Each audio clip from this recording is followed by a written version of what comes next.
So you've completed your education and now you're ready to land that perfect job.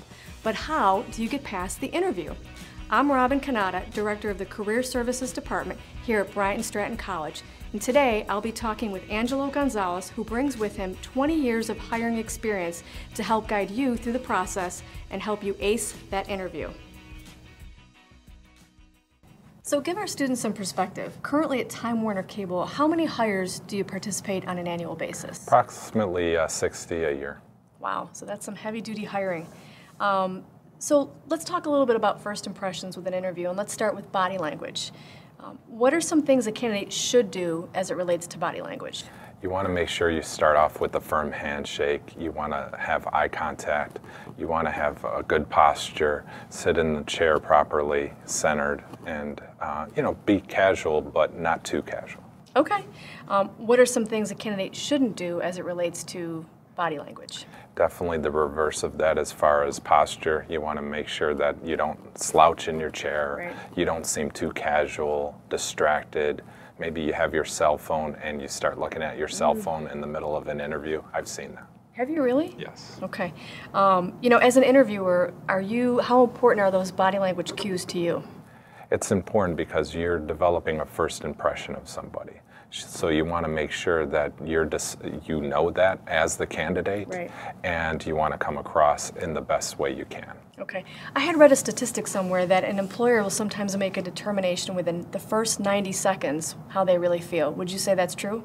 It could be true because a lot of times by the time you get to the interview, you actually know the person has the knowledge, skills, and abilities to do the job. So you're looking for more of a company fit. Does the person fit into the culture? That makes sense. Okay. When you sit down with a candidate, what do you expect a candidate to know about your company ahead of time?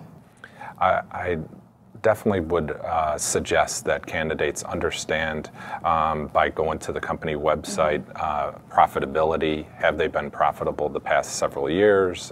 What types of lines of business they're in? For example, I used to work for Delaware North companies, and they had airport concessions, food concessions at stadiums, and sports and gaming. So a lot of people don't realize that about Delaware North companies, and there's a lot that you could get from just basic research on the internet. Makes sense. How often do you find a candidate will come and you ask that question, so tell me, what do you know about Time Warner Cable? And they say, not much. They don't really say much, some people, and it really lends itself to the first impression like we were talking about earlier. So preparation is key. Exactly. Okay, that makes sense. Should a candidate, speaking of preparation, come with specific questions to ask you? Yes, it's important to have at least 3 questions that shows your interest in the position.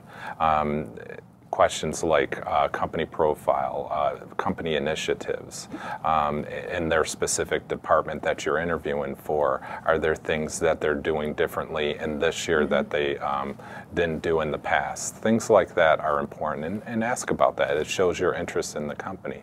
As well as for the interview. If along the way during the interview the interviewer asked several questions, you can ask for follow-up on those. If they gave you small bits of information, maybe ask them to elaborate on something that interested you. Angela, I want to say thank you so much for taking the time to come out here and talk about interviewing. It means so much to us and our students to be able to hear from a national employer exactly what it is you're looking for. So thank you again. You're welcome. For all My of your pleasure. time. A lot of great information today was shared about how best to prepare for, position yourself, and present yourself in an interview. I hope you enjoyed it and found it helpful. For more information on how career services can help you throughout your entire journey, please visit our website.